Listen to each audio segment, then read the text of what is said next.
example first nezijje no mu uptown boys and girls ne bazikuba kati siyo yo Karo Nantongo and oluyimba ya research ali under mentorship ya research then manager we Judas, he's a songwriter na yeye ya managing Judas ya managing ako kusasira over yaliko ko awo bakola kiraba nti kino kye twetaaga temuyimba band music imbo asigale mu bantu ba band eri wansi no muyiye nga mumanyi mwagala crossing okujjawa eno mu uptown kubanga kati when you look at Karo Nantongo nze simumanyi physically face kuba asimusanga ayo mukuba kuba emikolo naye ye yayimba ne Eddie yawe tukigale bwe mulaba mu Kigale. So yesterday I took time to watch Oliwa song nga ndaba era akyuse kwegamba jira ddala uptown ayina bafans beeri nena style ndoza bave kuweri enkole nkadde fashion style ya band because Karo mulaba ali aggressive omusanga ne mbife biri uptown sijja musanga bere calendar abantu bafa bakuba band baganda baffe kituufu mukyuse muko mukirize mukyuse muku fashion kwange ensi ekyuka okay tusobola okusigaza style naye showbiz omulimu gwaffe baguyita showbiz mukyuseeko ku bantu kiki kye balaba okay mujjeko neyo mu bantu babibandi wali abavubuka abato naye nabo beegomba byakabi okay so mugateemuko element ya showbiz ndi kwambala obulungi biki tuve mu wuzi bbiri ezo biseera nga zibe wuzi bbiri yeki ebera mpale ngenda ku katale nosanga era yerinye ku stage nga yerinye ku stage unkuka wala omusajja gwe nalabya performing yesterday kunkuka ngama naye kati ono bajjana ngama njagala kuyimba mukkiriza nti kuba stage yange yefa ayambadde ngabo ogiraba nga ogenda mu office esaati okay n'empale eri awo okugamba nga n'okusibuka mu wano siwusemu wuzi bbiri it's wrong, it's really wrong. Bebe speaking still nga tetunava ku issue ya band eyo kuba n'abantu abali mu kalayini eno abantu nga Mesa Kisemakula Geoffrey Lutaya teba contributing a great deal to form that okubeerako eno ku side eno gye muli eno akalayini wakatadde bapapa Mesa side eyo. I think they deserve to be there. But ngabe nabagambe sinza atekawo numbers mwe abantu mwe mubatekawo so ekintu ekyo ngenda kidamu kibagambe fete twetekawe tuli it is the audience mwe abantu abatulaba mwe mututeke so nali kugambe nti omuntu nga Lutaya Mayinja Mesachi but deserving okubeera eno kubanga sincerely speaking naye nabo handling yaabwe it depends kubanga bo at a time yabatwala ko Pama Award nga balugamba kati top notch era woleta abantu aba contributing a great deal kwa yo genre ya music nze njakubuza ekintu kimu mutudde wano bulijjo mwe muteekayo bameka namwe tembateekayo si kyekyo nga media personalities obanga abantu so kyenkugambi nti mwe mubiteekayo then also fenna tubeera ne challenges fe Chameleon Bebe ne Bobby twaina challenges nabo baina challenges naye zaabwe zaali hidden bwe balwananga mu kimugunyu eno wansi ate abantu bedda babeeranga nnyo mbinondo ntokwata ku microphone yange mugundi waba yava siddayo unlike fe ekikonde kyajjamu mu kamera nebagaha gundi bamukubye okutu nzijukira Jingo Show yakuba Bobby namusimule monde ne lufuko oluyimba ozegedde so ekyo nakyo kyatuteeka nnyo mu mitwe ne kikuuta amanya gaffe mu mind z'abantu okay while bano bali taken to be soft so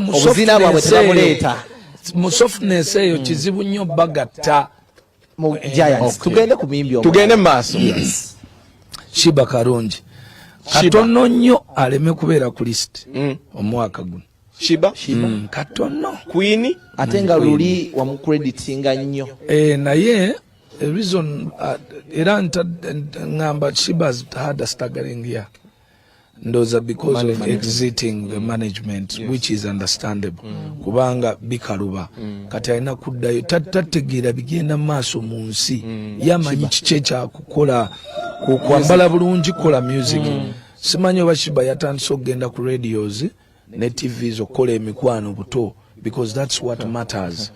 Ebyo bintu slowly by slowly tokiraba, so nga tejjeffe ekyo teyanikikiriza, okitegeera. Kati alina plan yesigana, but my advice is very simple. Ebintu ebyo bizibu okandolinga ng'oli muyimbi. You have to still come up with a team that is going. Ate ng'oredde togenda si kirungi kutandika na team ng'eri amacha. Kubanga oredde obadde oli established.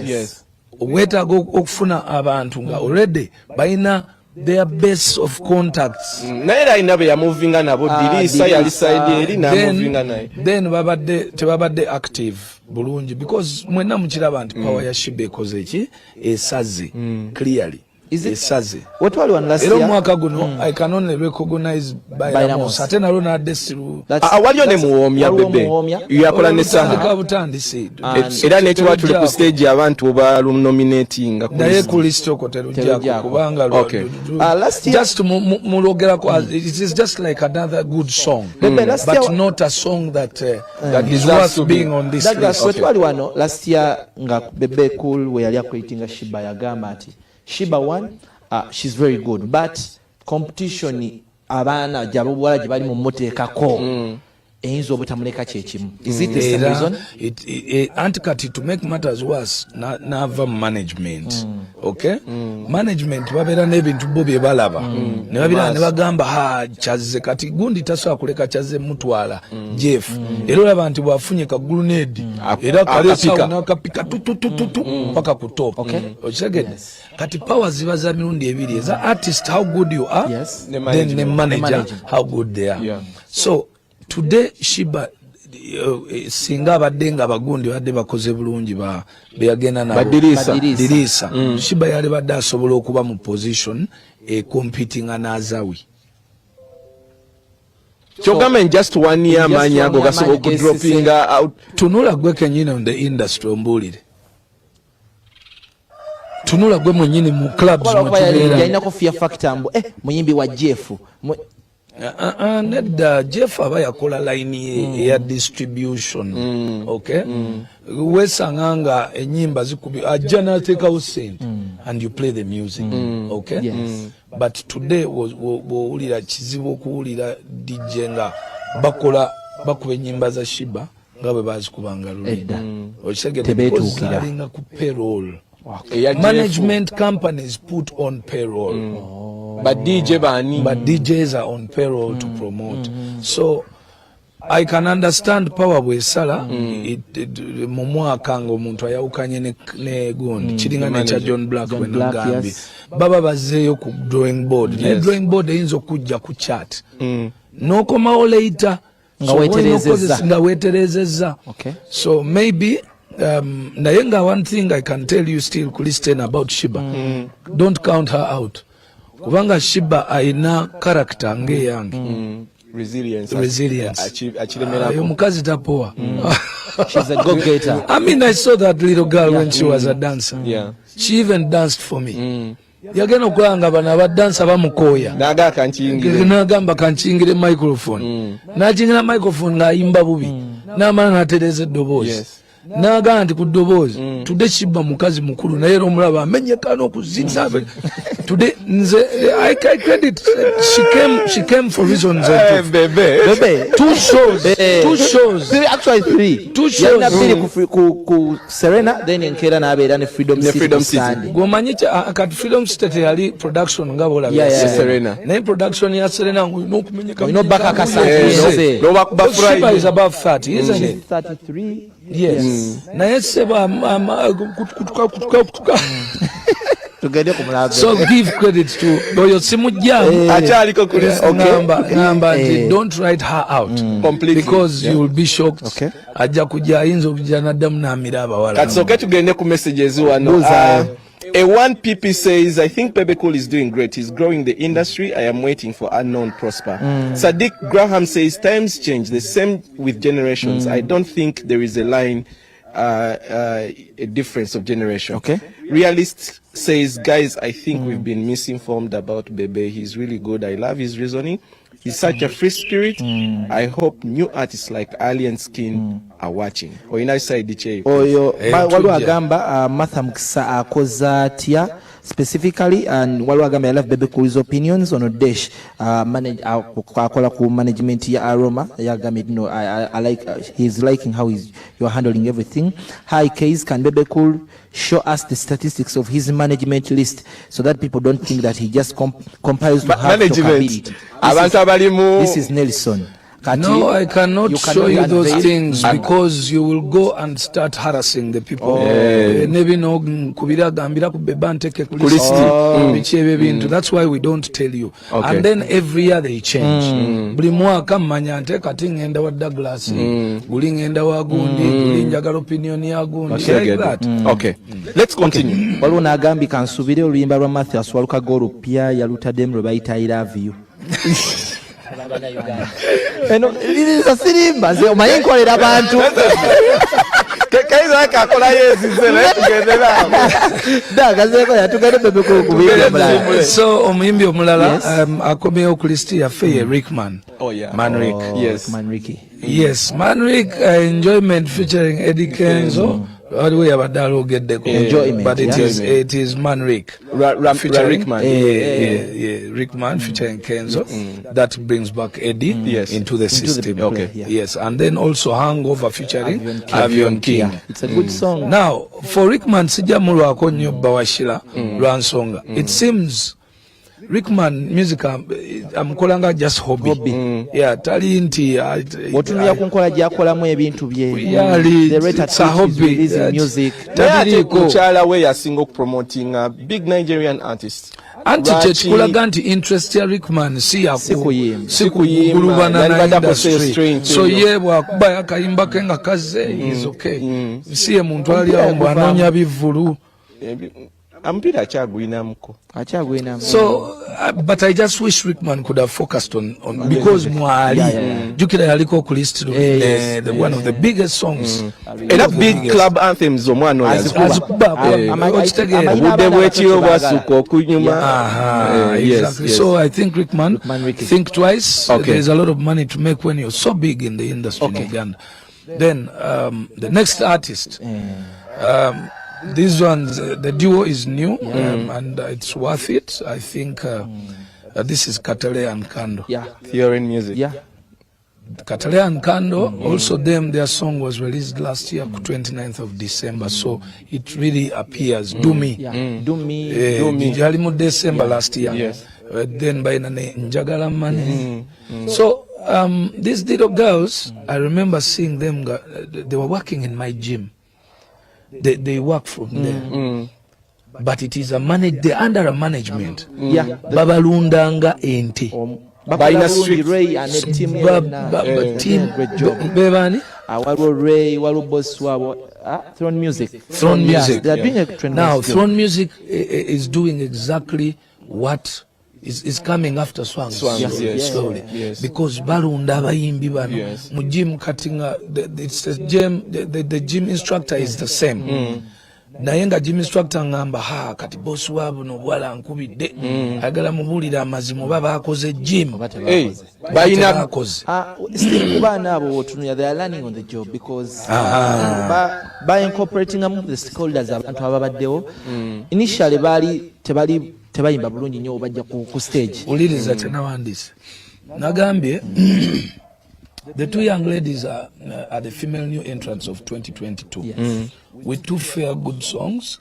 These artists are also under seemingly organized management that is ready to invest. The duo has surely been received quite well on stage. However, on several occasions, I have heard them shouting instead of singing. Echo, I think bachinogere jagala we baleeta chaga ne babateeka enakolamu voice coaching trainings ezenjawulo bayina ennaku like Tuesday manyi moizo lukola mu studio ne ku stage performance ne to me the voice always grows with time. I'll give you a good example of my son Alan. Yes. The voice has grown.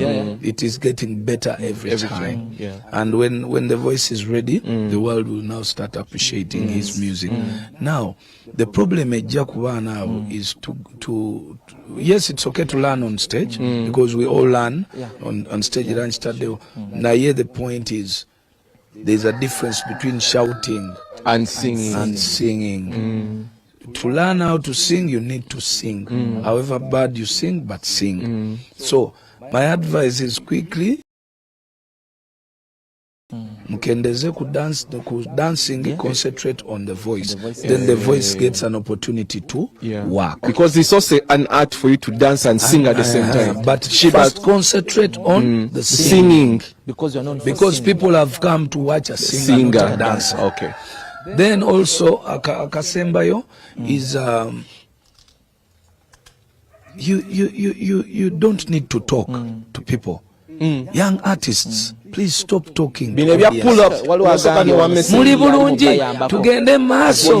Voice training. That's great. That's great. Good. Thank you so much. So nebine byokugamba nti oli mu luyimba wakati lugenda maaso tugende maaso sibawulira. No. Bade manyi okucollecting a vibe. No, gicollectingira wakati bantu oluyimba mu recording mu ebiri. Now, these are the reasons why I have to do these lists, so that these young people can understand what nags people. How can Bebe Cool come and do a complete song without talking in the middle? And you come and talk in the middle of a song. Mutu footage. Alo, simanyi tugende maaso, chokoli imba lugenda maaso. Wera bisiza ddala. Bebe bintu yenda mwe mwabikolanga. That's why. But that's at the beginning.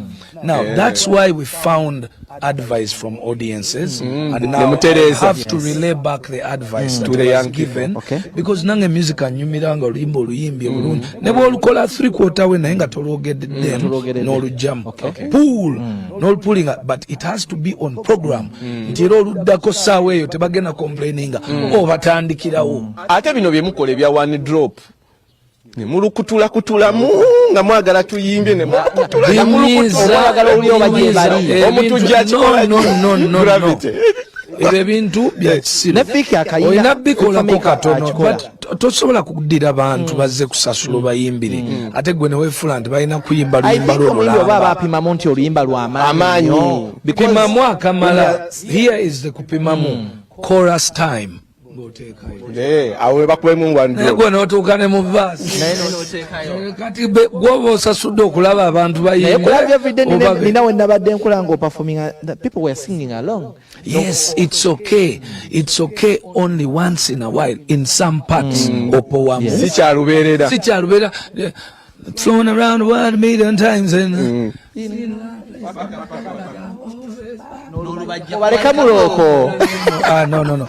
Let the people enjoy the money that they pay. Sing, and then 70% of a song you can pull out. Art ejira mu choruses. Then omuntu abayagala kulaba gwe artist nga o delivering. So the art of pulling only works with rappers. Hip hop.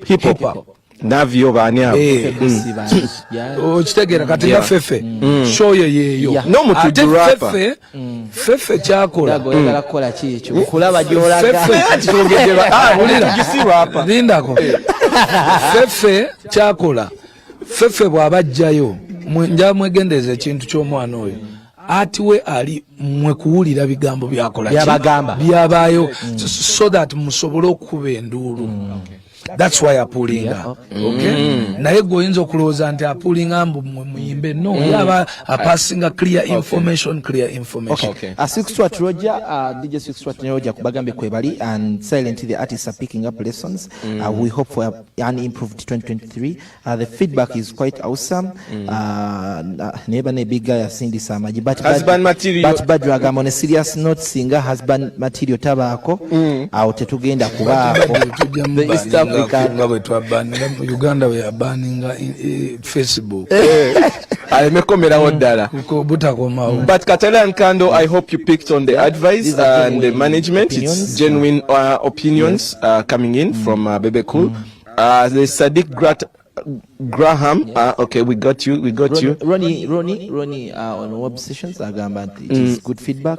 Agambe, thanks for the show. I have always told an artist I have been managing to stop okunyumiza more performance. Bebe Cool Agambe, I pray kwali awulire. Artists should listen to management. Big up Bebe Cool. Apuli omugezi w'ekibuga agambye, I know Bebe Cool is not perfect on his list, so we go with his opinion. How can you fail to include Tusimbu Day of Gravity and Zakayo of Saha? Bebe Cool list. Ono bamuyita munamawulire Edios. I think abantu nga bano balina inferiority complex of balina n'ebizibu. Kale tuli ku list tukyali ku list bajjula nti bagisoma Edi wano waliwo Edi agambye nti no kansuubire ennyege kweruli Uncle Bebe Cool. It is by the way, I'll give you my reasons. Yes. I've got good songs, but I'll give you my reasons after the list. Okay. Why sometimes I include myself and why sometimes I don't. Okay. Bebe tusimbule So kakati tugenda kumuyimbi asembayo. Bebe. Yes. List eweddeyo. List ateweddeyo. Naye tugenda ku analysis. Okay. Ebera ne section ya analysis, then nebera ne section ya single songs. List tegwayo nga husband material tetunamuteeka. No, apart from that, list tegwayo because waliwo abantu be bagala omanya. Manisulu. Storage. Ye Bebe kwali. Ate Bebe agamba list eweddeyo. Ate list ogamba. Obedda atugamba nze mbagambe list ebera ne analysis section, then neba singles. It is free and fair. The next free and fair. Okay. So the next artist is Saha. Manisulu kwali. Now, on a sad note but true.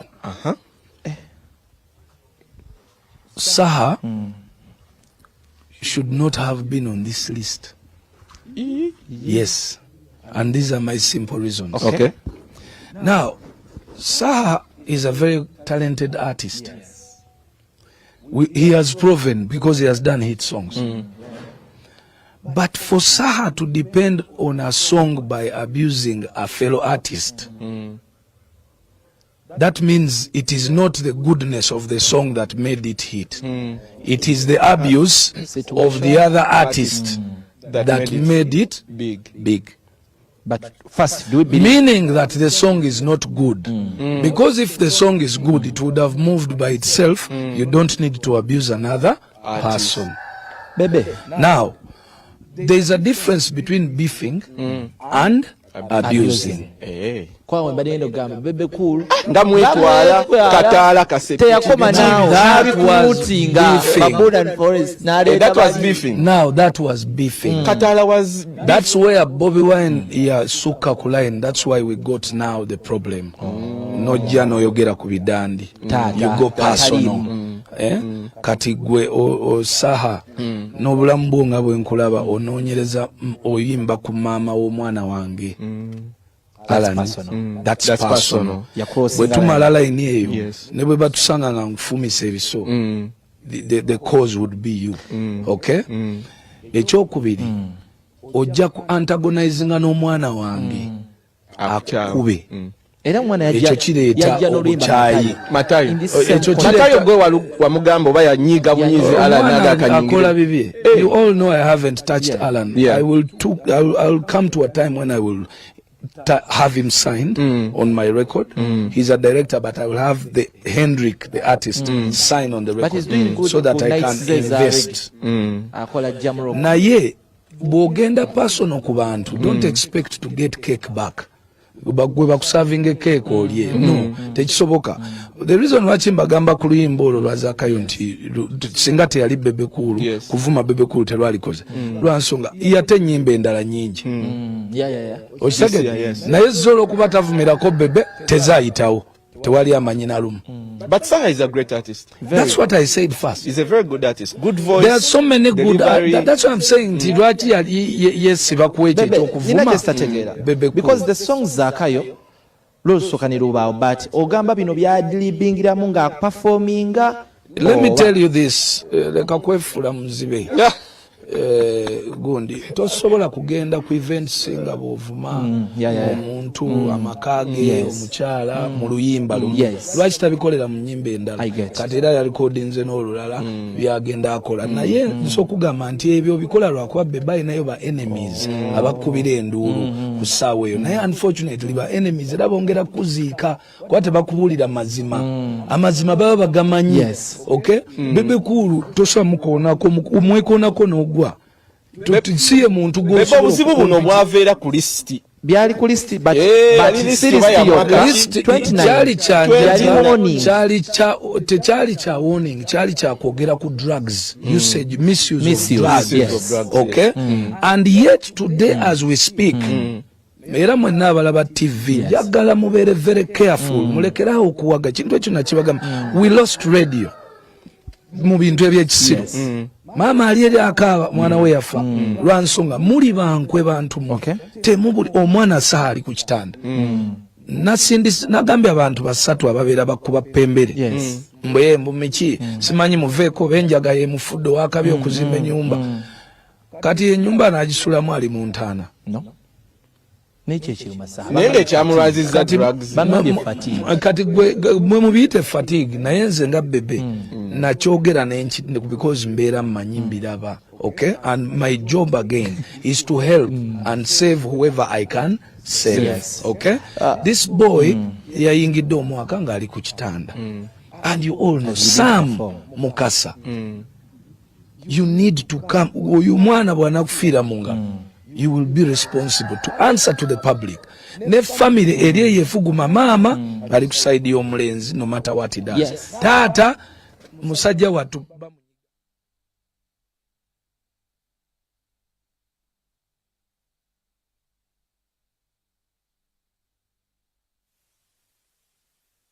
well now that brought the saga but for us as Ugandans we want to save everyone we want to care for everyone okay so ovayo no kyogerako mwabawoza nte gendo kyogerere no kyogerere eri bwekigano kyogerere eyo gye twasookera that's why it comes out nga tonnajja mu public wamukubirako kasim because I believe mwina muli iteri muyimbi gwe sikigamba one on one olaba nawe nakugamba otandika okwambala obulungi one on one kati ndi ntya onyiribira onyirira sokoleke namulungo kawalyanga tewangamba ati yali public twali tukyali awo Bebe yayingira ddaka wali Bebe nantabula because ngamba naye kati ono mukkiriza oku interview ono sikofiri najingirirawo ninayo n'abalala bagayi bange waliwo oli munnamawulire wange yani mbakona jangu makona abakulaba njagala nkubulire nti ne bannamawulire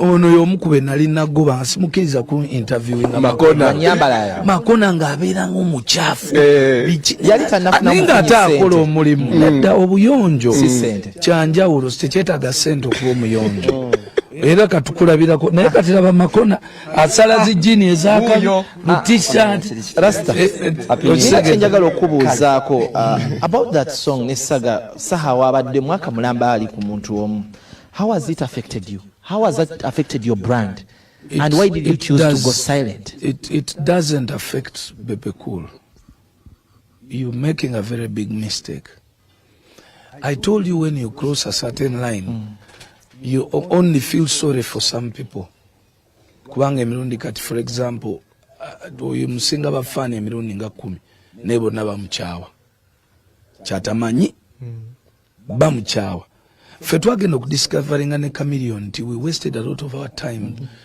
instead try to okujoining forces so that our fans get together abange abakamiri nga basooka okujja ne kushoya n'abange nga basogenda kushoya kyabayamba anti wali mu beginning nagambye scenario zali zali za pulling attention from Nigeria from Jamaicans the focus by then nga pulling audience focusinge kuffe bwe malo kufocusinga kuffe twalina okugata forces kakati bafani ba Kamili ne batandika okugana okugenda kushoza Bebe that's why we never had many people those days nga naba Bobby tebajja ya Bebe so ngobera omuntu yalifunye omutwalo ofuna 13 ezizo so ne bali naye bwe twatandika okwetereeza ne twambuka mu kasanvu mutwalo okitegedde nga bafuuli ajja n'agamba millions fund but I want a table.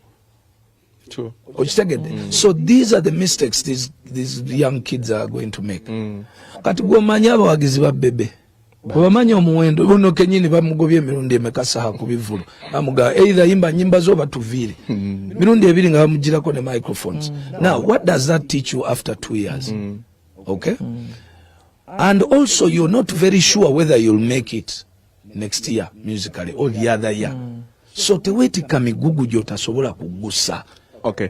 I want us to speak about the drugs thing a little more deeper. Tuina drugs za njawulo, you know. Waliwo cocaine ayingidde mu bayimbi sawa zino. Edda mwayinanga just weed. Njaga. Ne kati ate tuyinamu ne cocaine, tuyina heroin. So before you go any further, you agree that these artists are abusing drugs? Yeah. Yes. Yeah. A number of them. Yeah. Thank you. A number of them. Awo tuvuddewo tutya because maasa awo kigenda kuleeta obuzibu bw'amaanyi and even men are gonna lose lives. So now this is how we tuva mu nsonga eyo era all the viewers today mumpulirize carefully muleke kuba bankwe bafans b'abayimbi mmwe muveeyo muvumirire abayimbi bamukozesa drugs zino. That's the only way bajja okufuna ku nsonyi nga tebannafa. Naye bwe munaabikirira akantu ako nti yaani atugamba yaani omanyi ate ne ku TikTok wano mbeerako nendaba abavubuka ne nganda banne empengere eno mbona ye waana anywedde enjaga. Kati abaana bano be mulaba bwe mutakikole publicly because their accountability artist eri public. But your accountability music tomuyimbira mu bedroom yo nti bajje bakuba akama nti olabika bubi. No. The people will come out publicly and comment that Bebe Kookie yayambadde bubi. That's my accountability. Okay? So come out and fight drugs.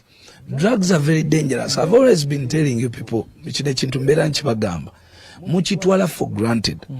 But neku press conference nabagamba there are 2 artists. One is on the bed before the year ends. Switch it off. And we pray for him, Saha, awone. Naye. This is a fatherly advice to this young man. There are 2 things that men kill for: family and money. Do whatever you do, stay away from my family. Piece of advice. That's piece of advice. Is number 1 to Saha. Ave ku biragalagala. Men kill for 2 things: money and family. Stay away from my family. Do anything else to Bebe Kookie the musician. Stay away from my family. Number 2, if you don't want to take my advice, it's okay. You go and do your drugs. It's up to you. Okay. But now, if you ask me a mature way of handling the situation, I will ask the public to always, in general, abayimbi mbagambeko, mubayambe by telling them. Because industry affair eri mubavubuka abayimbi tuliba icons and we inspire, we are role models. We don't want to be role models. Ate tulina problem daga case Uganda ekyali third world. Tulina abantu abavuka banja batagenze ku musomero tebafunye opportunity. Babona tebalina mirimu tebalina sente. You can easily wrongly inspire them to do the wrong thing. Osegede ne balowooza nti kiri in trending okubeera mu njaga okukola ki. Okay, publicly. So we have an artist who is so good, but recently yalinya ku stage mirundi egiwera ngaafuwa enjaga temwamula balina alien skin aleta n'enkwacyo ebikoola bino ebyama kyokka amanyo gafaafadda bannange bino ebintu biri very important. Yagamba nabayimiriza music n'asooka n'akuma. Waliwo omuyimbi ali mu America akola ekintu ekyo. I think they pick the inspiration from. And now, if you want to know the difference between Uganda and America, you have to first go to America. You have to first go to America. So otunulia alien nolabanga confidence ayina wagipiikira. Yes. So nga ate singa ffenna twali tukiziganya bannange nno ekintu kino kikulu nti I know many people use drugs. but we are talking about abuse of drugs, misuse of drugs. Katono nyo rasta mbajukiza nti no lunaku olwayo ennaku z'omwezi lumu lunaku Senika TV egudde okubayimbi bonna mu ggwanga ba MCs bonna mu ggwanga ba DJs bonna mu ggwanga tugenda bera wali ku Force Park ebulobo kuyingira guli mutwalo gumu n'emitwalo ebiri kyatandise dda abaana abato mu batwale show yaffe teyeesittaza ekyo kyonna kiri kataso bajjukira process ate buli kimu kibenga kitambula bulungi. Saha ensonga endowooza ewulikise bulungi ewulikise neggukira mu alien eggukidde mu alien skin naye mu alien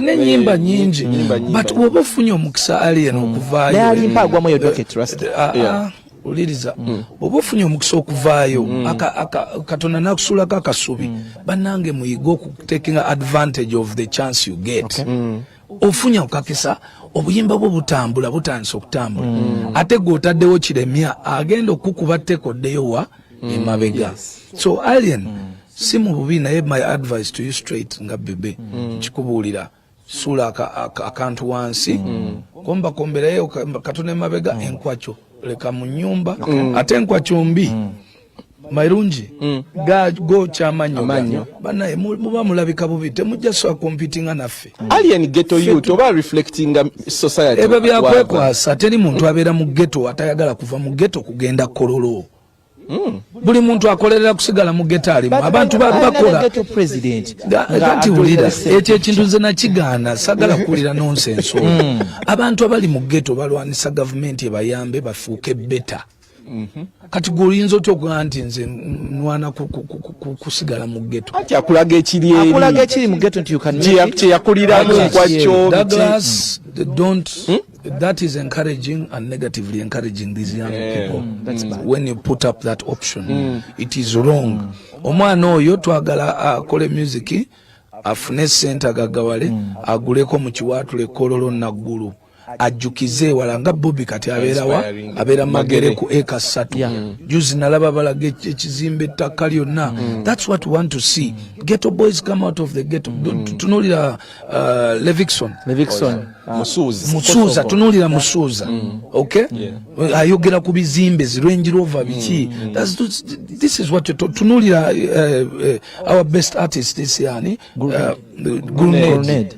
So those are the things we want kati never alien jibadde tubagalira okay baterezemu awo tumanyi those they can be considered mistakes but you can collect more funds as soon as you change so do not publicly promote by the way it's very expensive drugs abayimbi bonna abagenze they're wasting a lot of money more rehabs nyamba bakubira amasimu ge bakuba nabaya akavayo ate bali so addicted ku kintu ekyo so eyo nayo advice kuva so alien skin tutandise bali abali eno wansi abayimbi bo baweddeyo abayimbi babadde mu gunde ya King Saha yes so kati basically tugenda ku bantu aba one song. It doesn't mean that you're one hit wonder but it's just one song which I had refused to mention before na it's worth mentioning because omuntu aba luyimba lubalubuna lubalukoze so we have Wininwaji with Malaika we have David Lutalo with Kabisi Kandagala we have Gravity omutuju tusimbudde naye okwo kuliko ne buyimoji kubanga Gravity omutuju tusimbudde on this one I'm also confused Gravity ayine nyama kati omanyi tusimbudde ya I'm one of the people who have done those types of songs that will never play on radio. What is that? Enyama etali mugumba those songs will never play on radio or clubs kubanga kizibu tosobola kusanga mu club nga bakuba luyimba lwa Gravity tusimbudde oba ennyama naye nze nsibye mulaba yazikuba ku concert of course zatambula mu bantu bazimanyi biki kakati the reason why those songs ngera bolaba katono kizibu katono okuba ku radio is because those songs are so hard they are only meant for performance like the groove hard so you can't play it in the morning on radio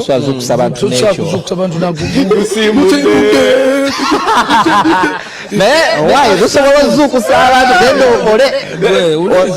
This is how we analyze. Kati analysis eno ejaba yambaka abantu abayimbi. You learn that we do songs. Era waliwo mese we nalabye bogera ku Bebe entertainer music. I just laughed because tebasobola kutegeera.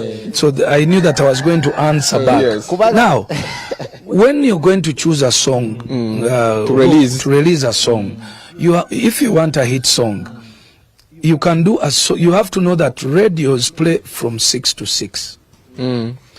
6 in the morning to 6 in the evening. Then 6 in the evening to 6 in the morning. Kakati, all those hours have different types of beats that can be played. So Bokuba Zouk can start to be played at 7 in the morning, nebalukuba at 10, nebalukuba midday, lunchtime, nechiro. So omuntu akube oluyimba luli soft and nice, ngolwa waiki, lusobola okuzanya 15 times. Hence making okuba luno dududu. Olwo balulinda paka saa 6 gwa kiro nga bali mu dance force. So meaning you're denying yourself airplay time. Yes, we are yet to confirm, but from a trusted website, that's the guy UG, King Saha has been sent to rehab. King Saha, who has been for the past week been admitted to at Nakasero, has been recommended to enroll in rehab. Medics have cited drug overdose in the bloodstream and asking singer to abstain from drugs for at least 4 years. We are not yet to confirm, but this is a trusted website. Ate Ronnie Motabazi gwa kampereza. Thank you so much. We are keeping you locked to Sanyuka TV. Ankabalage? I would commend Big Eye. Yeah. Ngabe nabasaba media personalities to come out and we fight this issue. Not him as Saha alone, but to say the truth, so that abantu beswalireko bakendeze. Now, a person who has abused drugs cannot be in a normal hospital because normal hospitals don't treat drug people. That's why you find them dying quickly. Kati rehabs zirina processes namadagala agali specific gebakuyisamu.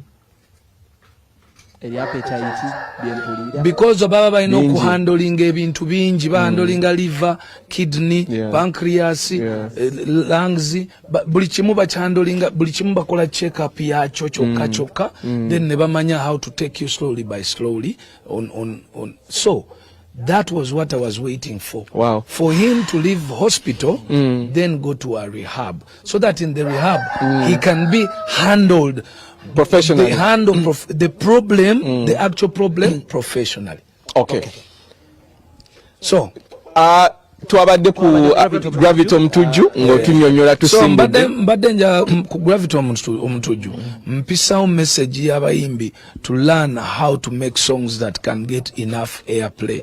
Obo bonna obukode ffe tubeera tubuyina. So try to do music. Kati nze oyinza kumbuuza gwe ng'ozirina nze mbeera mbalansinga. Mberayo nezi love you every day, nemberayo nezi I do, then nezi don't stop, then nezi ngena building mu buli sector eri hard bwe nsanga nga Gravity yava ku stage ngira ne katono ne mwetwala nsanga Martha Mukisa awo ne bwe nyingira ne agenze.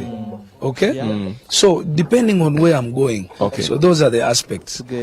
Tuli ku Palaso. Palaso. Palaso lwaki eri waggulu. Yes, here topping the chart last year. So Palaso this year takoze bulungi. Aina n'oluyimba lwalina siruli that much. Obulungi no is Saba. Sieka. Ratiganda era. Hey, it's a collabo. So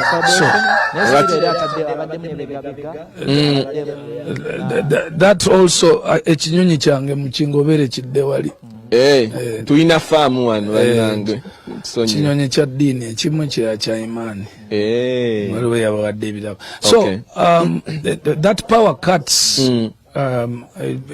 Yes, we understand people have plans, but as I've said, nti wabeerawo kasajja n'otulaga nti gwe oli wakabi era ffe tusigala tugawa oli waki wakabi paka gwe weetema. So this year Palaso naye akoze oluyimba lumu so Ronald alimpa olusuku lwa seminti oyo naye waluyimba lumu naye Ronald message yange gyoli eri very simple wejjemu oluyaye tekitege tewali muntu gwe bapaatikako kuba muyaye ku nsi tosobola kwogera na maama wo ne bwoba oyagala nnyo okumanyika alimpa you're not anywhere close to being a musician. Only God dropped a song on you. Lusuku lwa seminti labo olusuku wennyini woluyiwamu amayinja ne oliwamu kazambi novuma nnyoko bwotyo. I thought it was a joke in the beginning. Challenge ya wantu lwaki nadenjagala because Saha is part of this. Achogera even during the nti yenjaga ajinyo wayagalidde. Ebiragala message agifunye. Alabako amusingako okuyimba n'erinnya gy'alaze mwe mulowooze nti tujja kudda ku mmwe mu by'okudda mu malwaliro.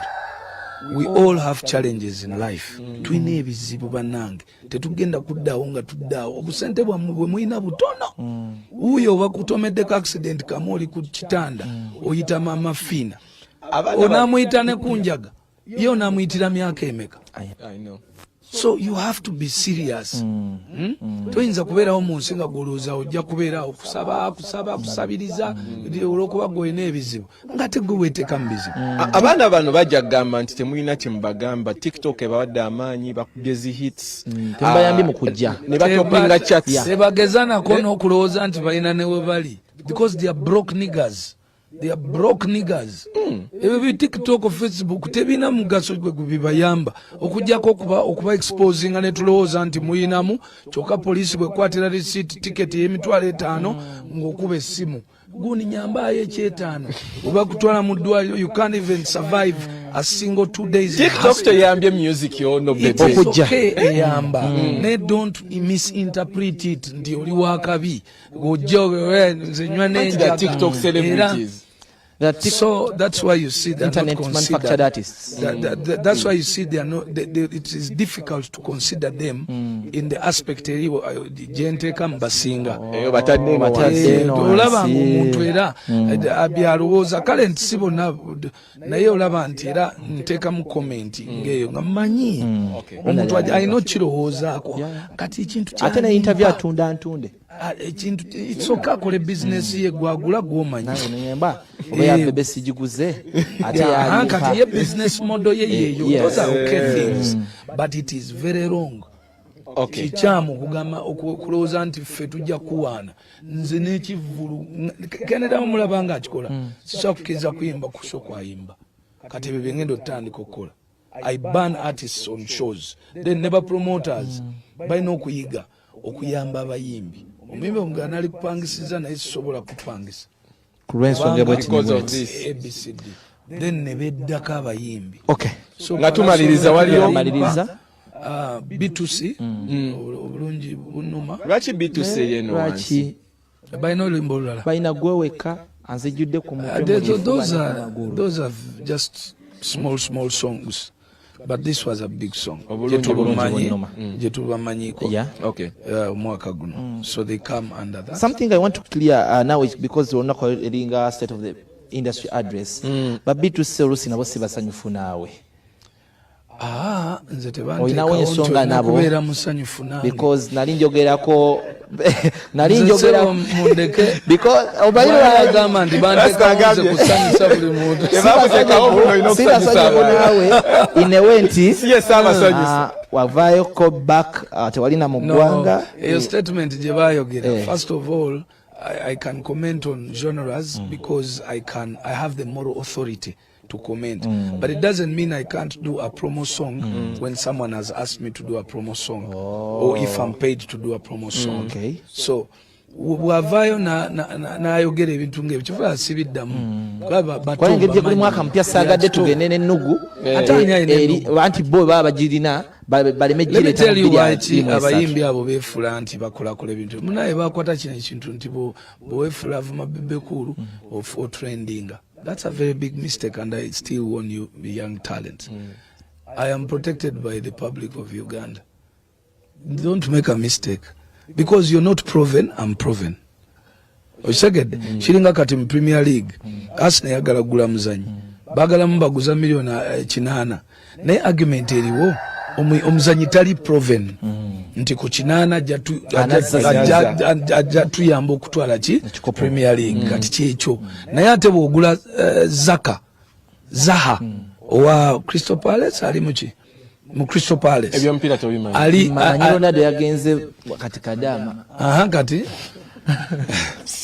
bwogula Zaha yali already proven yes. Premier League so yenjawulo eyo okay. Fairly protected by that proof okay. So lastly Martha Mukisa with the song Busy okay. So abo be balinako ku nnyimba zinaligamenti and then finally the numbering doesn't necessarily here does not necessarily mean that number 1 is number 1 or number 2 but those abakoze extremely well we mention ngera batugambye this year gundi Grenade ayinza okubanga ya chetise Azawi nakomawo nabanga akoze bulungi nnyo for female netugamba nti Catalan Candle the new entrance netugamba nti Mudra has kept it perfectly tugamba Dr. Big Up Kenzo netwogera ku Spice Diana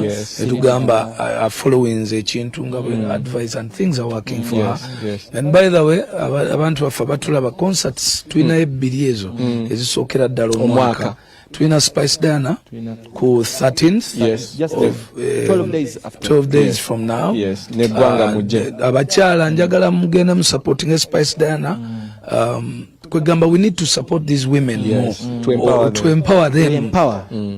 That's where I give Swang's credit for having picked on many girls. So the industry mekubera over dominated by guys. So let's go and support Spice Diana. Then also Gwanga Muje 10th Feb Dr. Ye are deserving supporting Ransonga Kasaja Katovye no muziki. Just chikole bukozi ogaye manyi tugende tukateke mu amanya Kasaja Katovye. Era after Gwanga Muje wabadde waddawo Saha. Ku Valentine's Day. Where does that leave the concert? And you see, my advice is always very important. Nti bwokola ebintu ng'ebyo costingira abantu nawe we costingira. Kati look recommendation bagamba ya myaka ena. Okitegedde. So business yonna. Okay. So before we close the comments is affair, I want to say happy birthday to Kleberson. Happy birthday, Leta Kathara. Okay. Yes. Kleber Kleberson nasigalawo. Bebe Cool, you are missing on your very list again. Yes. Atenga guno mwaka otadde nyimba 3 obuwedde otadde Boss Lady otadde Don't Stop no otane nyege. Kino kikuleka wanga na nyiri list. Bwoba mbuuza ku nyimba ntera nnyo nyimba mu system if I'm on pressure to get a hit song or not pressure to get a hit song. Now njagala rectifying abayimbi mbagambe nti bwoba oyimba making sure nti oyawula whether you're singing for fun or you're singing as a business to make money. Okay? But the truth is buli muyimbi ayimba kola kasente. Naye akasente bwe kaba tekajja mu music waliwo otuuka nga akasente tekamala then you do you multitask into you venture into different businesses. So ngabe nabagamba nze excuse yange eri very simple. I'm not on pressure for a hit song because I ventured into business. Once my business settles, I will come back and get the hit songs whenever I want. But at the same time, even if without a hit song, you find it is next to impossible to do a concert minus Bebe Cool, Chameleon and Bobby Wine. Okale Bobby kati ya Chivam oba Afrigo oba Maddox. Abantu aba stamping bwogikola n'oteekako bano abayimbi bokkanga ne Kenzo taliiko. Okay? Tegumira. Ekyo kimanyi. So what does that tell you? So for me being on the list kijja kujjanga it is really oluyimba lukubye nnyo nga deserving. Then also nakyogeddeko wali we twayogeredde Camille. So abantu abasala line eyo tebajja kubeera considered ku present ku prizes eza Bebe Cool list. Bw'oba wasala line. Kubanga abantu abasala line we are established. Amayumba tugalina, motoka tugalina, business tuzirina. So twagala ku developing a industry. So abantu abasala line tebaba ku pressure ya heat. So that one nkababulidde bukyali. So temulabanganga Kamiria ina heat nya. Ate nyumba ne tujuwa omuntu omulala. Ate ne mugamba nti se nyumba tujuwa Uganda. Mbadde manyi wano ogenda tekawo artist of the year. Sketch map ya yekyapa. Nyumba tutandika mwaka guno ogutandika ogaba because now in May we will secure the land. We are going to work with two media houses. Of course with media house next media services Nendalem for the good of the country, the industry. So once we acquire the land we will do a plan tujja kukola gundi structural plan bichi byonna nenga tujja kubanga tubiraga ku media slowly then tujja ku breaking a ground era nga mama uli wegali then tugende but enyumba ejina okugwa before December. So definitely wenabe wedde waliyo ne surprises endali zigenda okujja. Now for those who abagezako kukiteka mu bantu nti Bebe agaba ati enyumba nga yetanamala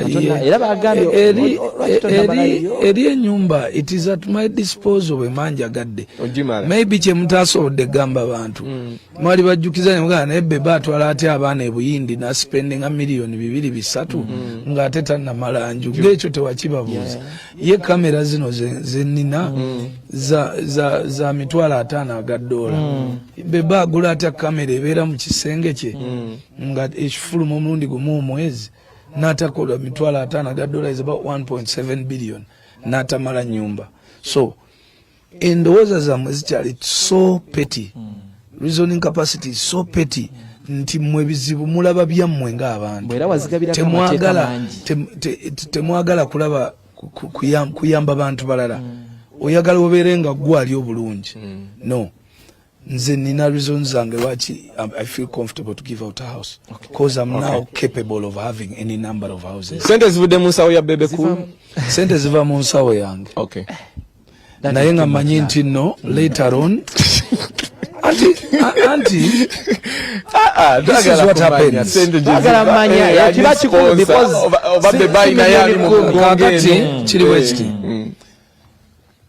Twamala campaign. President n'abuuza buli muntu nkukolere ki. Nze ne mugamba nja business bwet. Ne njimuwa n'agigoba. Nanga njagala ondeetere ekintu mu line yo. Ne muleetera proposal ya studio. Proposal studio ngeriko na award function. So that's why natandika list da. Because I wanted to make sure that Ugandans agree that Bebe Cool has the moral authority and it does the awarding genuinely. So ku offer jyampa studio ng'ekyabulako ekyayinako budget. Kati budget ngenda kukwatako just akawumbi kati kam tokayita just $1,000,000 economy kawumbi kamu akawumbi kamu bwe tukagulamu ettaka tuzimbako ennyumba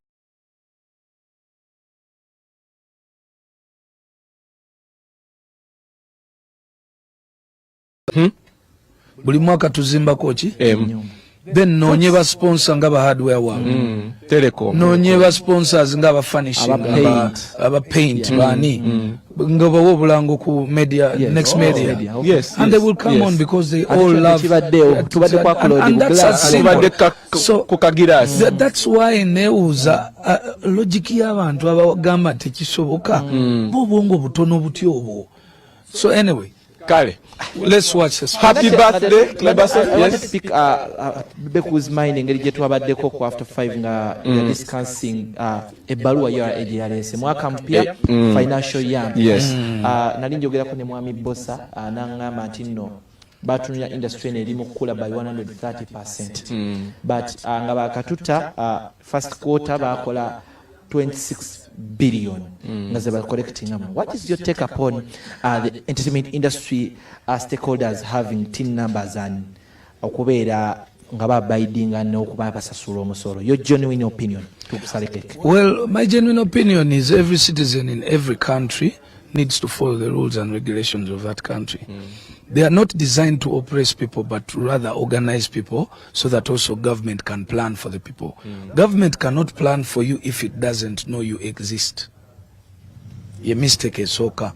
By staying away from getting an ID, by staying away from getting a TIN number, chiba chizibu okupulaningira because they can't trace you. Number two, ebintu bya TIN number, you can always negotiate with URA. Si police nti bakute migua. Third, mazeba ngambagamba nti government is the biggest spender ever in any country. True. Buli muntu anoonya obugagga targetinganga nnyo abagagga bw'oba ki bw'oba okolera oba okole nabo. So who is the richest person in Uganda? The Ugandan government. Kubanga ebeera ne budget buli mwaka. Oba oyagala onoonye engeri gy'okola ku ssente zaabwe. Kakati how do you make money from government? Ofuna tenders in different ministries or projects. Naye okusobola okufuna tenda eyo weetaaga okuba ng'olina TIN number. Buno obusente obukyabatawanya kyovulaba nti ffe abaasala line tukimanyi nti obwo obusente bwa show tebutugasa kuba okuza ebizibu bingi, oyina abantu bangi boolabirira, oyina ebyetaago bingi. You cannot depend on 5 million or 10 million. Okitegedde? So you now have to look at doing business with the Sudils, doing business with the Wavamunos, doing business with the Murwanas, the late, doing business with the government. So kiki ekikuyimirira wakati awo okusobola okufuna tenda eya government? Butaba na bisanyizo. Ebisanyizo ekisooka olina okuba ng'osooka omusolo. Ne bwe kaba katono ate n'obutawa musolo olina okuba nga ofairinga omusolo bakirafu ne bw'ofairinga zero ne bw'ofairinga zero nil bo kye beetaaga kumanya nti oli tax compliant. Tax compliance nti gwe ogendayo omwezi nogaa nze ze nakoze zaade zange saakoze magoba so n'ofairinga ki nazigirako receipt. Olunaku lw'ogenda ku Ministry of Finance oba Ministry of Health n'ogamba nti nze njagala tende ey'okufuuyira malaria ng'owulidde malaria bamuwadde sente nyingi, bakusaba ebintu then ne bagamba akantu kamu akasembayo tuwe tax clearance. N'osanga ng'abantu balemeddwa okola ki okufuna ddiiro ezo. N'osanga ng'abantu be bamu be bazifuna bali abagagga kuba bo basasula ki emisolo oba bo bakola ki bafairinga. So mbegayiridde abayimbi, don't run away, mu registering mufune tins ezo. Ba promoters mufune tins ezo. Kino ekintu kiyamba mmwe awamu. Kale tusale keeki. Kleba myaka mingi yakwatiridde family ya Gagamel family. It's just right for us to celebrate his Oba ja always. Happy birthday to Cleverson, and we wish you the very best of 2023. Keep Thank him you for around. being loyal. Yes. All right. Mwenabadde ku listi tumwebale nnyo mwebale ddala, the words of advice most especially. Ennyimba zo tujja zireka mu 2022, but let the advice